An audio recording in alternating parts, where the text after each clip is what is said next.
Well, happy Saturday and hello to you. I have had the hardest time. I've lost a little bit of daylight in here just trying to get situated, but that's okay. We've overcome the odds and the adversity, and we are ready to talk to our friends. So, welcome. This is Beyond Swatches, yet another episode. I don't write things down. I just talk to you from how I feel and what I'm thinking at the time. But I did have a couple of things that I'm working on, and I wanted to just kind of share what I've been doing. So let's go ahead and get into it.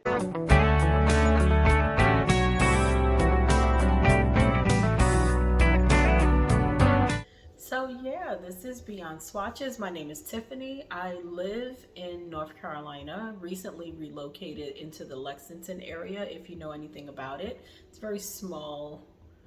Well, actually, I don't know how small Lexington is, but the little town that I'm in within Lexington is extremely tiny. And it's really hard adjusting to a town living versus a city. So, but I like it. I have a lot of space outside. I'm trying to get acclimated to this whole home ownership process and the responsibilities that come with that.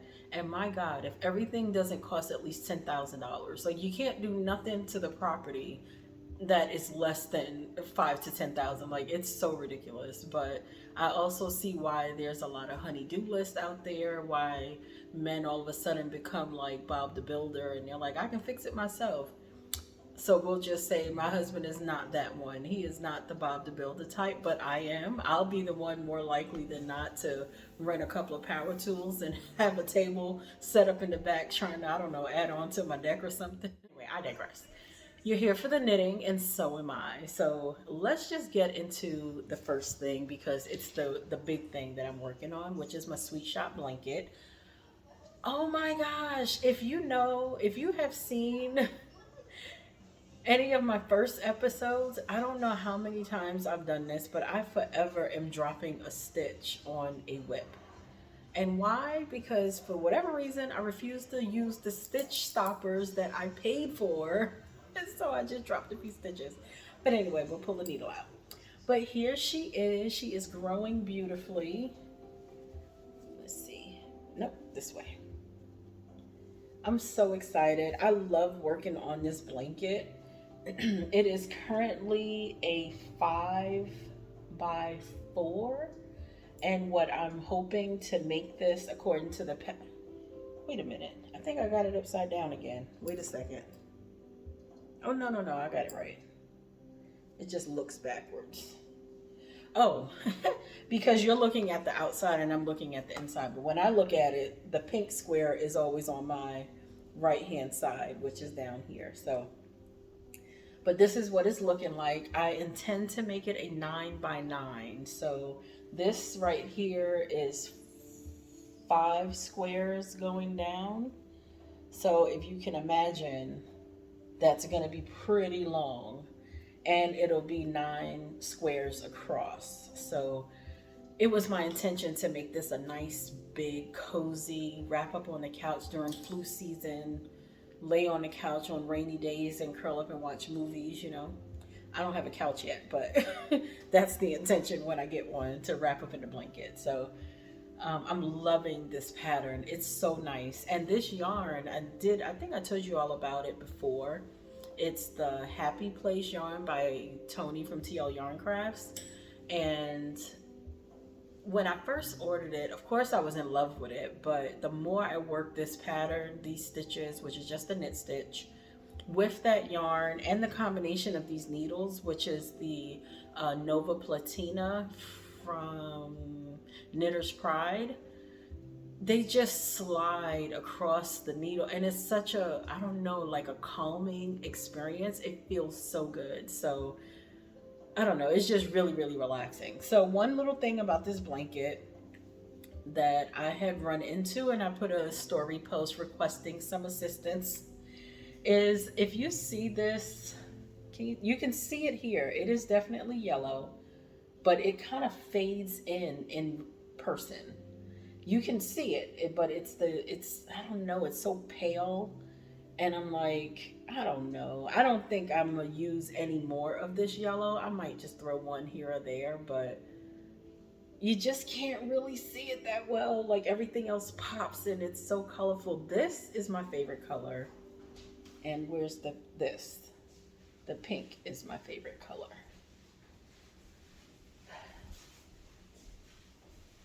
Yes, ma'am.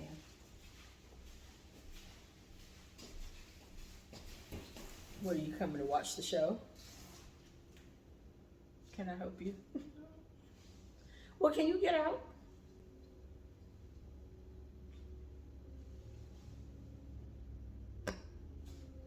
I don't like them sometimes. Anyway, and then so the pink is my favorite color, and this blue, I think it's a teal green, I think she calls it. But that pink is so pretty. The pink is the solid, and is this a solid? No, this is a melange.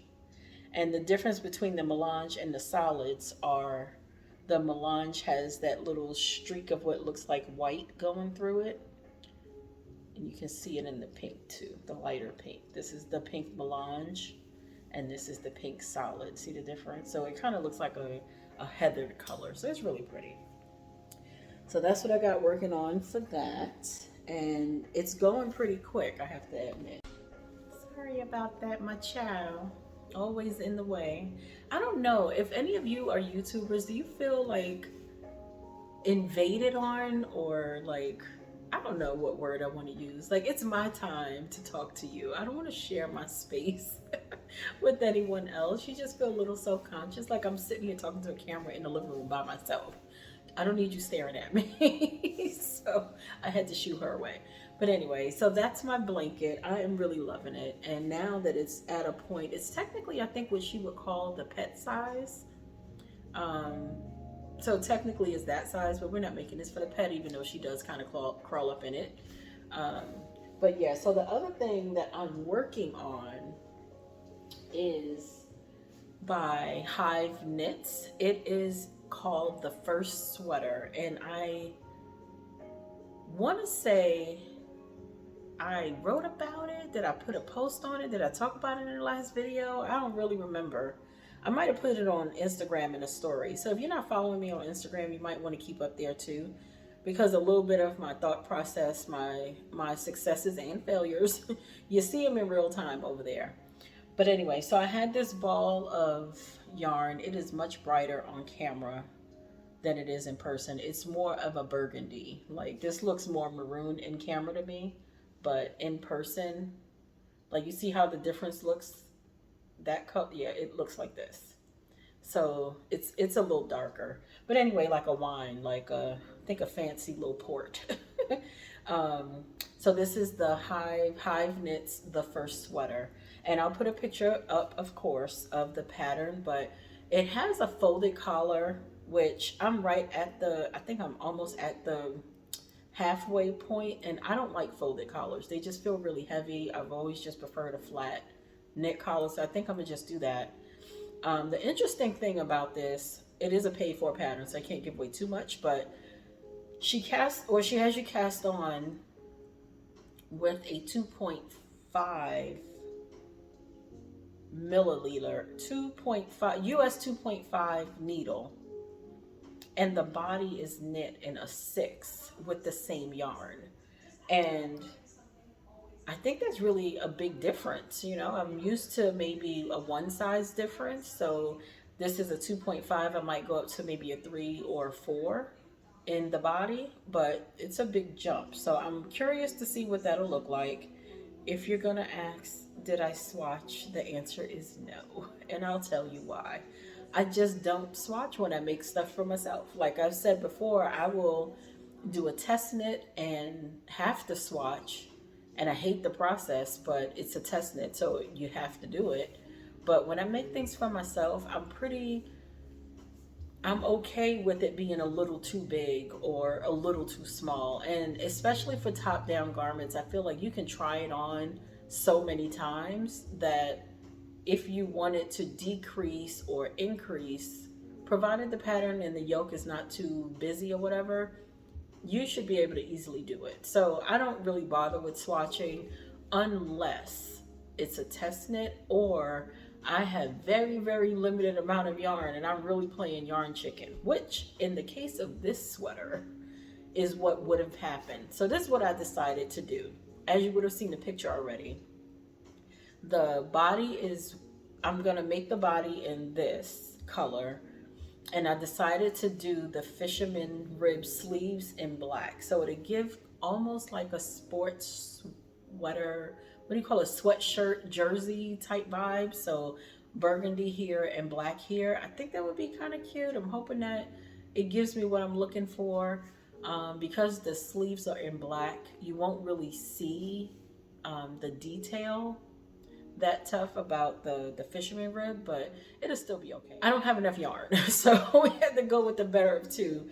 And the other yarns that I had that would kind of fit for this pattern, because this is DK weight, the other yarns that I have are too busy. It has too many colors. And one thing about me in this variegated yarn situation, I don't like when things self-stripe. I don't mind speckles, you know, but I don't like when they self-stripe and the stripes get out of order. So if it's going to be thin stripes when I'm working on the body, I don't want them to be thick stripes. So when I get to the arms, it just doesn't. And of course, you can probably cut the yarn and do all that, but I don't know. That just seems like more work than it's worth. So in my defense, I had 2 balls of the burgundy, 2 balls of the black. Both were equal in, you know, length, and I think I should be okay. Fingers crossed. I'm hoping that I did the math right. And coupled with the fact that I didn't gauge, I know you diehard knitters who are like real professionals, you're probably like cursing me right now, but that's okay. It is what it is. Knitting it's more than just the end result for me. I just like the process of it.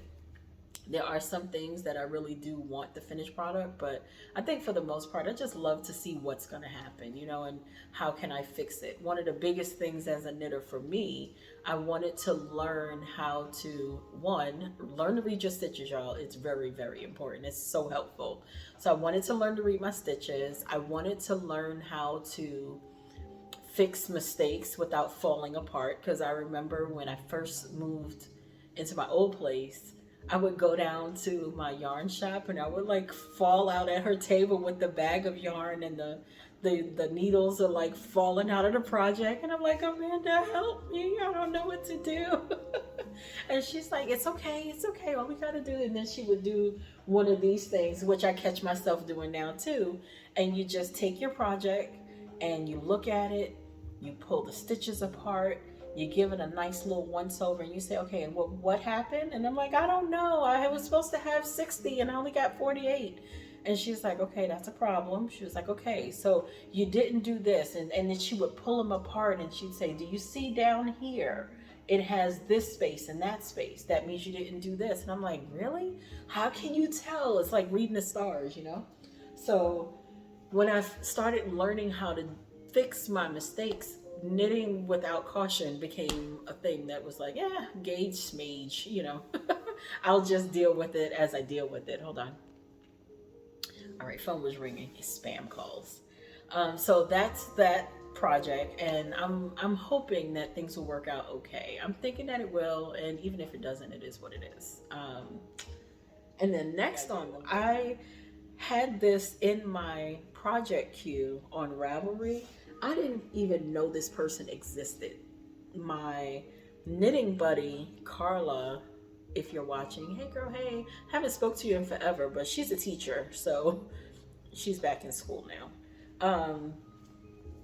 She had sent me a message and said, hey, you want to make this pattern? It was a bralette by Celine Knits. Again, a picture will be up.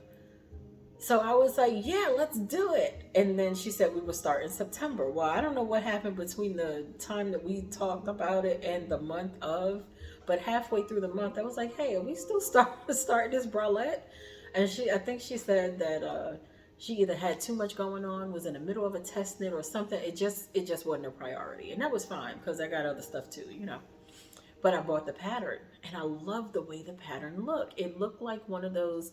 So if you know how bralettes go, if you're a big buxom lady, They're not really holding nothing up. So essentially, it'll become a tank top.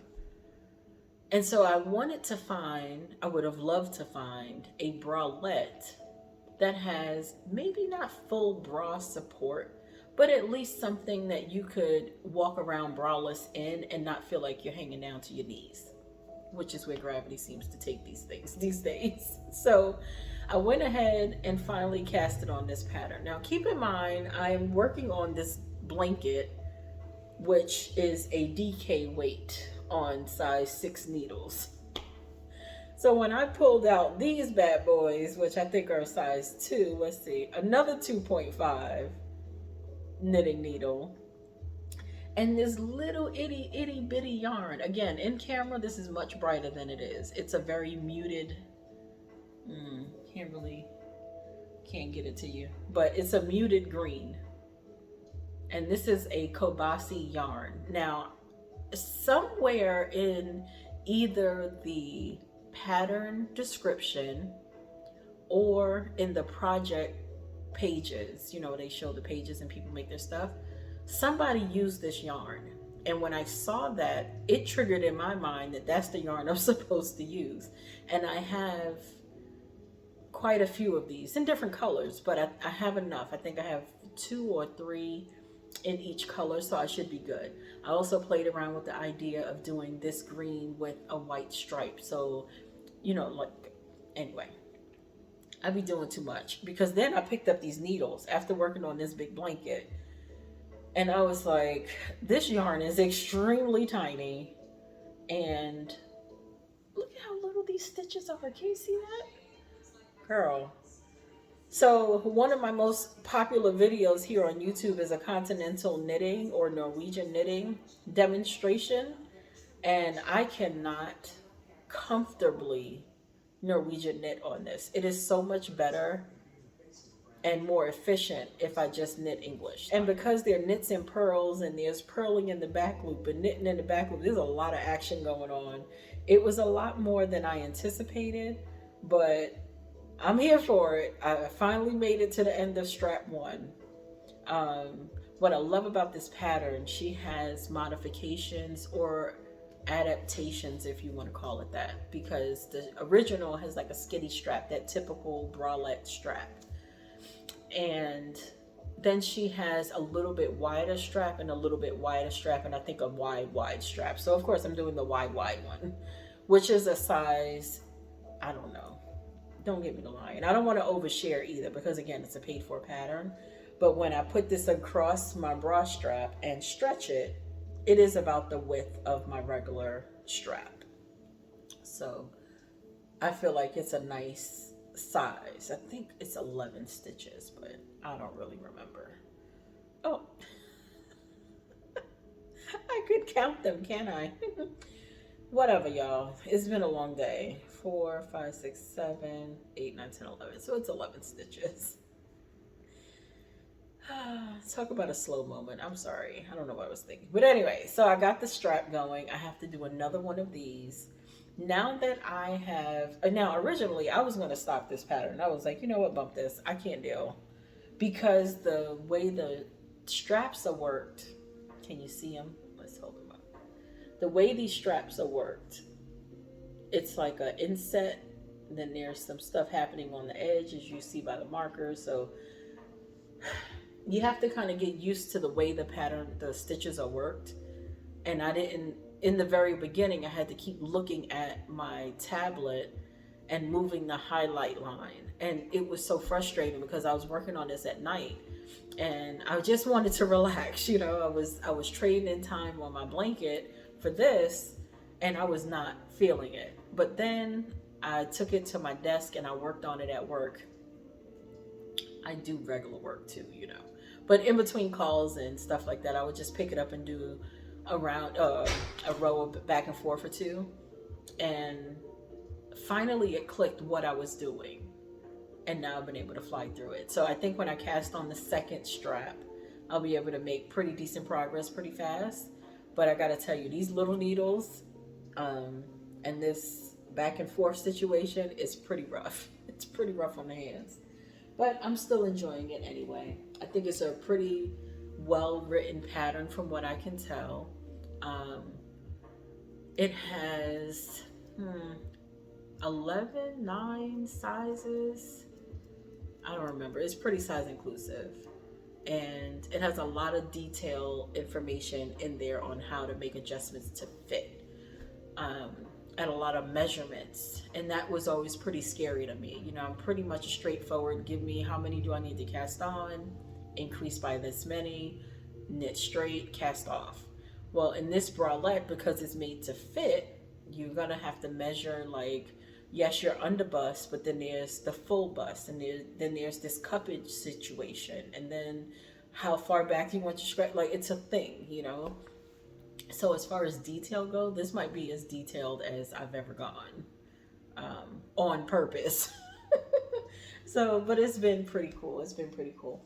And then one of the last things, which is not even a major thing, but I had recently rediscovered CJ Design. The one, remember? Okay. I be talking to y'all like you really here. Remember in my last video, or the video before last, I was talking about the Maple Beanie by CJ Designs.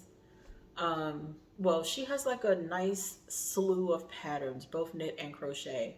And she had a headband on there, and I can't remember what it was called, but it was like the easiest knit headband or something like that. So I made one out of the Hue and Me yarn because it was a bulky weight yarn. But when I followed the pattern directly according to what she put in there, for me, it was way too big. But I've come to find with that Hue and Me yarn that their bulky is a touch too bulky. So it's almost like, for me, a light super bulky. It's really, really thick. And so I found this yarn, which is, it was a mystery skein in my in one of my boxes. I'm trying to clear out my stash because I keep bringing yarn in here, but if I keep showing finished products, then maybe my husband will stop fussing.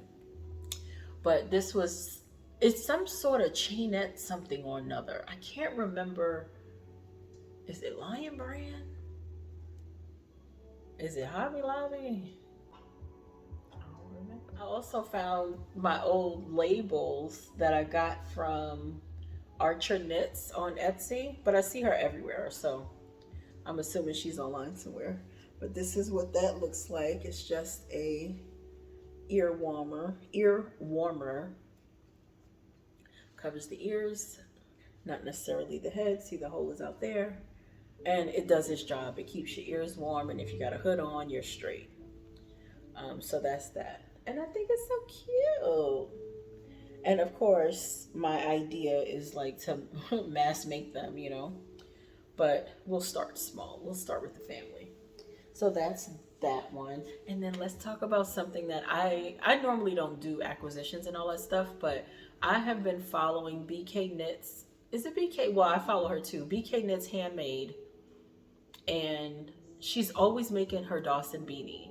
And she's always using a Malabrigo Rasta. And I have been wanting to just get my hands on it because a lot of makers who like go to markets and stuff, they're always talking about how good it is and it's a luxury yarn and this, that, and the third.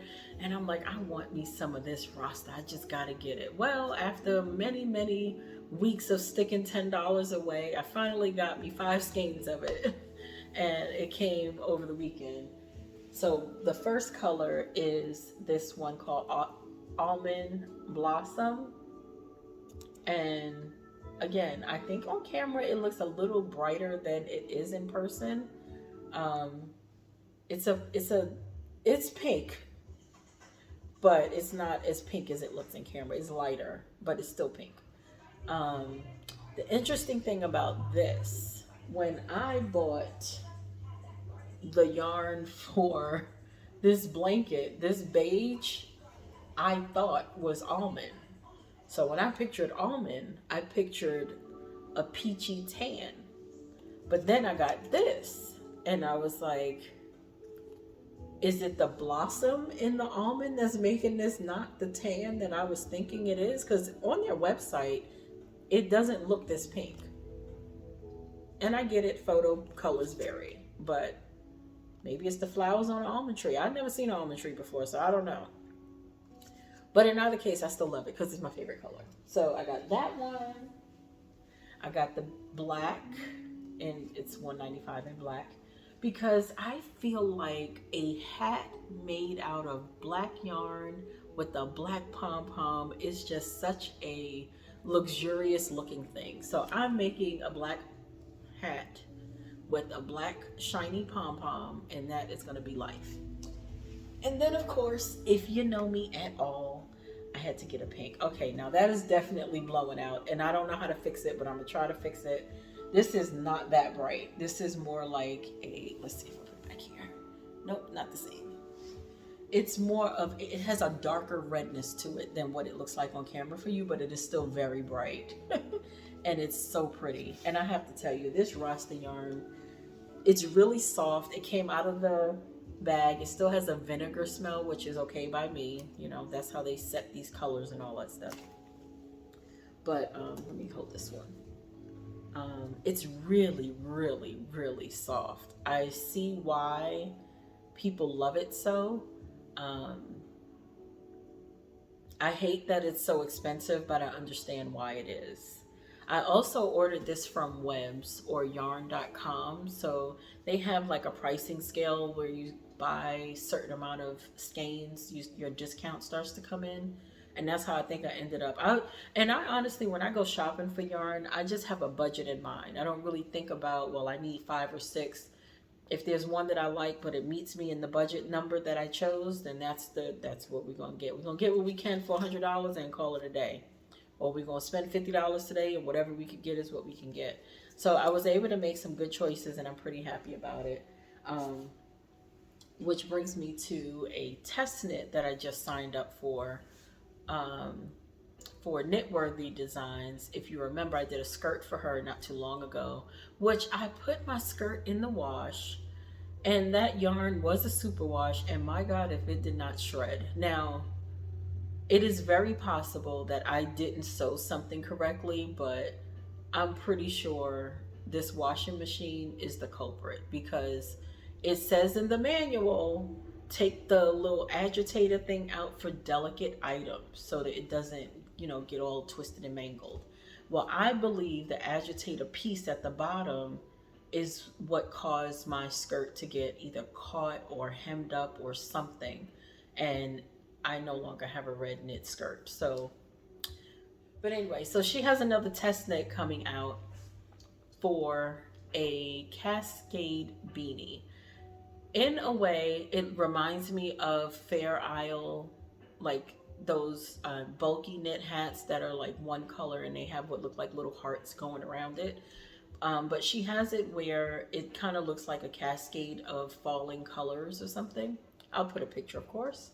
And so I thought, how cool would it be to make a black hat, because I have 2 of the black, to make the black hat out of this burgundy Rasta that's in the back. I already caked it up and it's kind of sitting over there, so I didn't bring it, but it's like a burgundy gold something mixture, and I think that would be really cool to have like spots of burgundy coming through on top of this black yarn. And I'm making it for my oldest daughter, who she still acts like a spoiled brat, but she's the oldest, so you got to give her what she wants sometimes. So I told her, I'm not just gonna make you a hat, I'm gonna make you a luxury hat, and it's gonna be a pattern that has not even been touched by other people, jazzing it up for her. And so I describe it to her, and she's like, okay, I'm gonna just pretend that that's a good thing, because I don't understand. She doesn't understand knitting at all. So I'm gonna make that for her, and I'll gift it to her. But she's not getting my black palm, because that black palm is for me. And my cat is coming in here. Hi, Sylvie. What's the matter? What? That's okay. She just come from outside. Anyway, oh, look at this thing back here. Do you remember like 4 episodes ago, when I first moved in this house, I was telling you about my neighbors, and they gave me this cabinet, this 100-year-old curio type cabinet? Well, that's it back there. And I managed to finally get a pantry, because this was my pantry for a while, which was pretty cool, I gotta admit. But because it's you know, you put your food in there, it was kind of messy looking, and I didn't really like that. But I finally got a pantry in the kitchen, and I slid this baby over into the corner, and now she's housing all of my yarn, because I wanted a yarn wall too. Everybody on YouTube has a pretty yarn wall. Well, we're gonna work out the coloring and all that stuff, but yes, I got my cabinet and it has the yarn in there. My husband doesn't get it. He's like, I don't understand what the big deal is. You could just put it in the closet. And I'm like, listen. So I got my yarn cabinet, and now I have a little backdrop behind me because that's a YouTube thing. So now I feel like I'm all official and everything. And that is all. I guess I had more to say than I thought. Oh, them motorcycles again. You hear it? I hate the motorcycles. Anyway, did you watch the last Knit With Me video? I was curious, what did you think? Was that something that you would like to see again? I actually have a project that I'm gonna start just to knit on camera. Very, very long time ago, there was a video, and it was like 9 parts on making socks on 9-inch circulars. And this person, I don't remember who it is. I don't even know if I could find it. I have to try. But she made the video, and she literally knitted this sock on camera. No speed up, no shortcuts, nothing. Stitch by stitch by stitch. She worked the cuff, she worked the leg, she did the heel flap, the gusset. She did all of it, and it was in 9 separate sections. And I watched that video so often, and I was like, I really like this as a concept, you know? So I decided to make just a regular bulky knit hat maybe, or a super bulky, because it'll take less time, and just put it on camera and we'll knit it together. Because sometimes you want to sit down as a beginner, thinking about a beginner, sometimes as a beginner you just need to see people knit. You just need to see the stitches in action and watch the thing come together. Sometimes with tutorials, you know, we'll make them and we'll just say, and do this till the end of the row and meet me back here. And that's standard and typical, but then there's some of us who really just want to see the whole thing just to make sure we didn't miss a thing, you know. So that was a thought process I had, and I was like, well, I can always do a hat. There's so many free hat patterns out here. I'll just pluck one and just make a video from it. So that's what I should be putting up next, hopefully, and hopefully that works out well for anyone who needs to learn or wants to learn. I also was going to try to put a sweater pattern together. I would just have to find a designer who has a free pattern who wouldn't mind me doing a video and make that on camera the same way, you know, just knitting it. And then try to demonstrate some of the Norwegian knitting mixed in with English style knitting, so you can kind of see how these stitches work with both ways. I think it's pretty helpful. Well, it would have been helpful for me, because it took me a long time to get the concept of a yarn over with Norwegian knitting, because your needle never moves back and forth. So I was like, what am I supposed to be doing? So I might do that. I just have, like I said, I got to find someone who would be agreeable to letting me do that. And that is it. I have nothing else, officially nothing else to say. So thank you for coming. I'm thankful if you made it to the end of this video. It's pretty rambly, but you know, it's a scattered brain, real live talk, not edited. But we're gonna cut some stuff out, I'm pretty sure. Anyway, I hope you have a great weekend, and just remember, you are more than enough. You are more than whatever your role is, and you are more than enough. So you take that for what it is, and you just make sure to take care of you. Do something good for you today, and I'll see you on the next one. Bye.